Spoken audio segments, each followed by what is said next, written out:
Assalamualaikum Bu Eva. Waalaikumsalam Bu Anggun, gimana kabarnya? Alhamdulillah Oh, sehat. alhamdulillah. Bu sendiri bagaimana kabarnya? Alhamdulillah, saya sehat. Bu, saya minta waktu sedikit boleh Bu? Oh iya, silakan. Untuk wawancara tentang dilematika Bu. Iya. Nah, yang pertama itu Bu, selama ini bagaimana Ibu dapat mengidentifikasi kasus-kasus yang berupa dilema etika atau bujukan moral Bu? Untuk mengidentifikasi kasus-kasus tersebut biasanya saya mencari informasi dulu nih, gitu kan, dari berbagai pihak yang memang berkaitan dengan permasalahan tersebut gitu.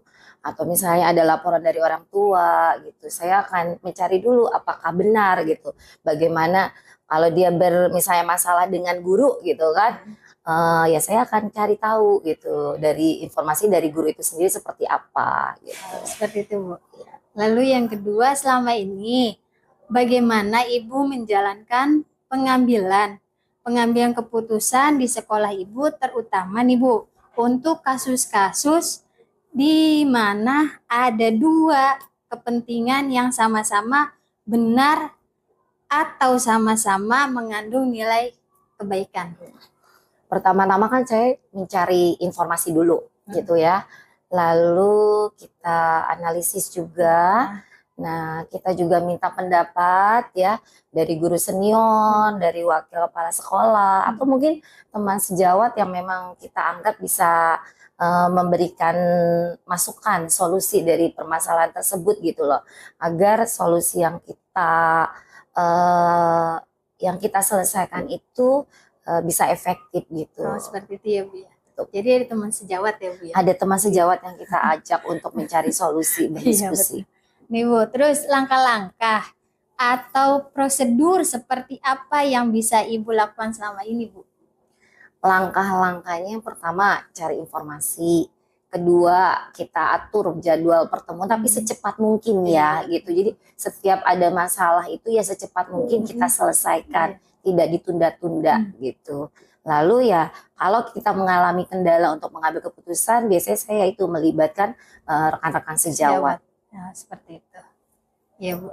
Lalu langkah-langkah selanjutnya apa saja yang selama ini Ibu anggap efektif dalam mengambil keputusan pada kasus-kasus dilema etika?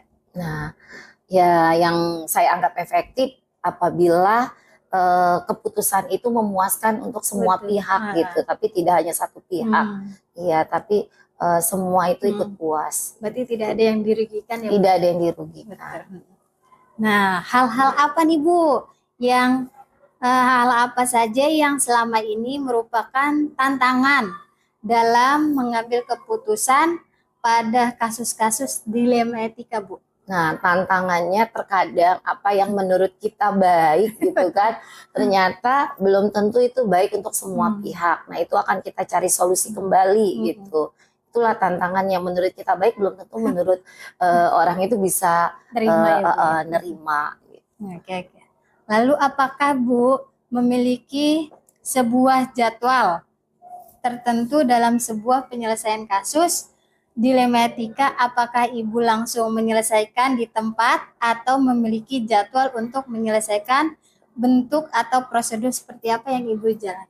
Nah, biasanya situasional, tapi situasional itu dalam arti tergantung permasalahannya. Kalau permasalahan itu bisa diselesaikan segera gitu kan di tempat, ya kita selesaikan. Tapi kalau tidak, butuh informasi, pokoknya informasi sejelas-jelasnya. Tidak hanya dari satu pihak, tapi berbagai pihak. Dan itu kita jadwalkan seandainya ada sebuah permasalahan, antara dua pihak dipertemukan menjadi masalah, ya kita jadwal. Terus kapan baru kita damaikan, baru kita analisis. Yang tadi Ibu bilang ya, jadi tidak ada yang saling merugikan. Iya, supaya hasil keputusan yang kita ambil itu bisa memuaskan semua pihak gitu. Jadi nggak langsung tergesa-gesa, tapi tanpa ternyata ada salah satu pihak yang dirugikan. Iya betul.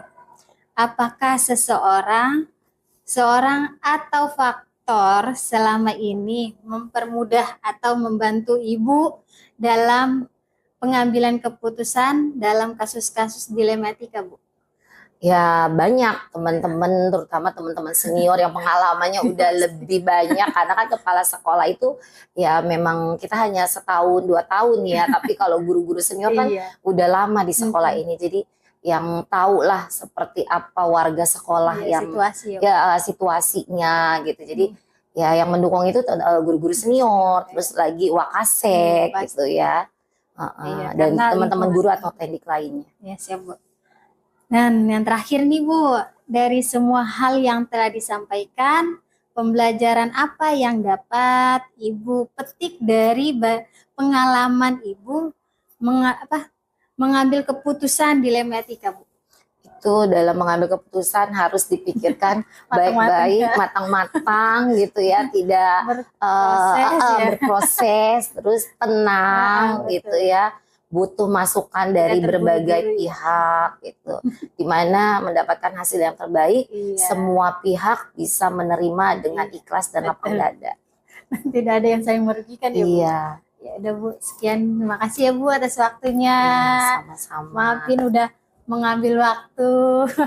Nggak apa-apa Bu Anggun, mudah-mudahan semuanya lancar. Amin. Kita di sini semua bisa berkolaborasi, bisa menyelesaikan masalah dengan sebaik mungkin dan seefektif mungkin. Kasih banyak, Bu, sama-sama atas Bu Anggun. waktunya. Assalamualaikum Bu Mariatul. Waalaikumsalam Ibu Anggun. Apa Gimana kabarnya Bu Mariatul? Alhamdulillah Alhamdulillah sehat. baik ya. Sedikit batuk pilek. Iya, jangan lupa minum vitamin ya. Siap.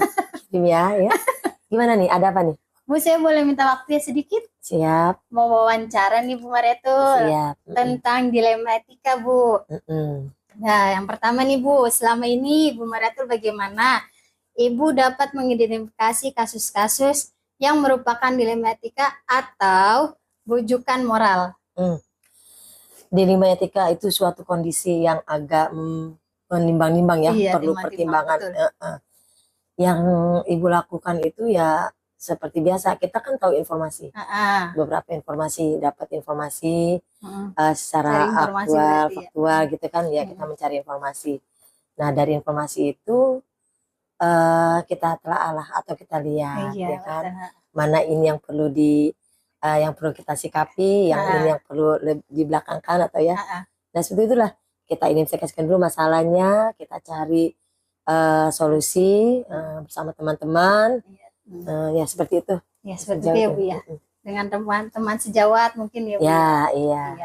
Selama ini Bu Mariatul bagaimana Ibu menjalankan pengambilan keputusan di sekolah Bu Mariatul, terutama untuk kasus-kasus di mana ada dua kepentingan yang sama-sama benar atau sama-sama mengandung nilai kebaikan? Nah ini juga lebih dilema lagi ya. Ada dua ya.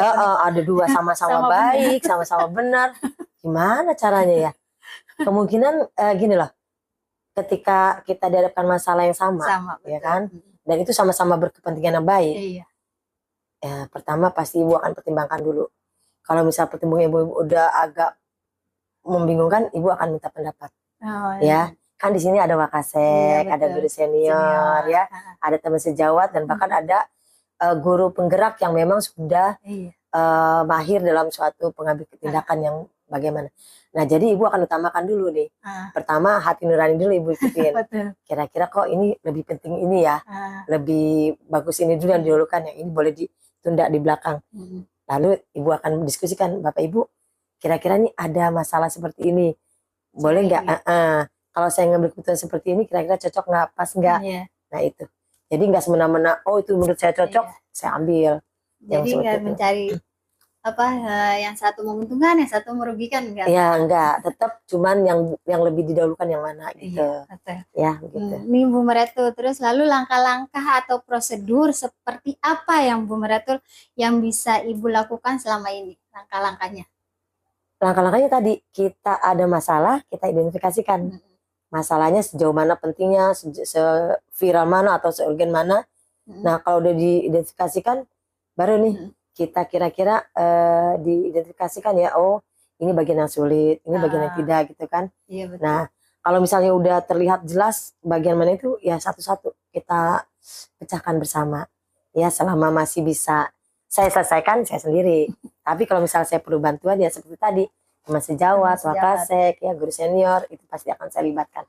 Ya. Begitu. Lalu langkah-langkah apa saja yang selama ini Ibu anggap efektif dalam mengambil keputusan pada kasus-kasus dilema etika?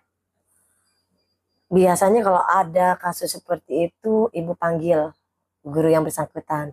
Itu kalau masalahnya guru ya, Iya. secara personal dulu.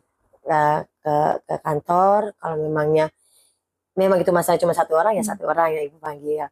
Kalau itu terkait dengan 2 orang, berarti Ibu panggil satu-satu dulu. Iya. Nah, kalau sudah menemukan, oh masalahnya apa nih, baru Ibu temukan. Iya, iya. Nah, pasti di dalam suatu instansi gitu kan ada ya, Pasti. nggak 1-2 orang. Pernah kan pengalaman kayak gitu tuh Ibu bercabang pernah ya. tuh. Iya. Jadi satu-satu dulu Ibu akan selesaikan, baru dari pihak ini apa, dari pihak ini mana ketahuan. Iya. Kalau memang parah, Ibu akan membuat suatu janjian. Demikian. Lalu hal-hal apa saja yang selama ini merupakan tantangan dalam pengambil keputusan pada kasus-kasus dilema etika? Wah, banyak ya. Dilema etika dari anak-anak, dari orang tua murid, dari guru, dari lingkungan warga ya. Ada juga dari atasan-atasan kita kan. Nah, masing-masing punya peran, masing-masing punya dilema. Iya. Nah, keputusannya gini lah, seperti ada guru ya. Iya. Misalnya guru, saya tugaskan di kelas ini. Ya. Ketika rapat udah selesai. Memang kan waktu itu kita punya kelebihan. Iya. Karena ada kelebihan guru, anjab, makanya Ibu cari solusi seperti apa. Oh, ternyata pengawas bilang ada yang boleh ngajar bahasa Inggris. Iya. Dan dia juga punya ijazah bahasa Inggris. Karena kita kelebihan, ya udah Ibu berilah kesempatan dia guru ini dengan cara pendekatan, Ibu nanti ngajar bahasa Inggris ya. Untuk tahun ini aja sampai anjab kita selesai. Ternyata guru ini nggak mau gitu kan. Nah, itu kan masalah tuh. Dan itu kejadian juga. Ya mau nggak mau Ibu putar lagi, cari solusi lagi. Dia tetap nggak mau, kita cari solusi ya. Pokoknya yang terbaik yang tidak merugikan semua pihak. Tidak saling merugikan ya Bu ya.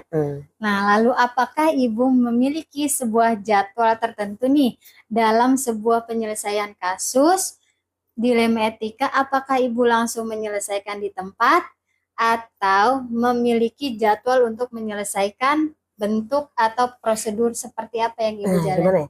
Kalau ini tergantung kasusnya. Kalau tiba-tiba kasus seperti kemarin warga datang kemari, masa kita Pak nggak bisa Pak, nanti aja ya minggu depan ya kan nggak bisa. Berarti di tempat iya, pernah ada warga kesini kan terkait dengan anjak mutasi tenaga administrasi gitu kan. Datang ke sini karena tenaga administrasi yang kemarin itu orang sini, ya kan. Nah dia nggak suka dimutasi nih temennya ke sana, maka kan warga datang ke sini. Nah, itu kan harus diselesaikan. Kalau Ibu buat jadwal untuk menyelesaikan kapan-kapan, wah ntar warga bisa lebih marah lagi. Jadi tergantung masalahnya. Kalau masalahnya itu masih bisa kita pending, Ibu ada rapat, ada rapat, mohon maaf nanti ya setelah ini Ibu panggil. Nah itu masih kita bisa. Tapi biasanya Ibu menyediakan waktu di hari Jumat, jam 1 itu rapat untuk menyelesaikan masalah-masalah yang ada di sekolah, evaluasi kegiatan selama seminggu. Nah itu yang bisa dijadwalkan. Atau kalau memang seminggu itu tidak ada masalah, kita ada info-info kedinasan atau PMM. Nah itu biasanya di Jumat sore itu Ibu ada pertemuan. Oh seperti itu ya Bu ya. Lalu adakah seseorang atau faktor-faktor apa yang selama ini mempermudah atau membantu Ibu Mariatul dalam pengambil keputusan dalam kasus-kasus dilema etika? Banyak. Alhamdulillah di Tanjung Priok 02 ya. Dari zaman Ibu masuk ya. Itu udah seneng banget Ibu didapat di sekolah ini. Kenapa? Karena ada banyak orang-orang yang sayang ya. Amin. Walaupun orang sayang ini udah mutasi. Ya tapi alhamdulillah juga masih ada beberapa yang sudah yang masih bisa ya masih bisa kerja sama ya, membantu Ibu.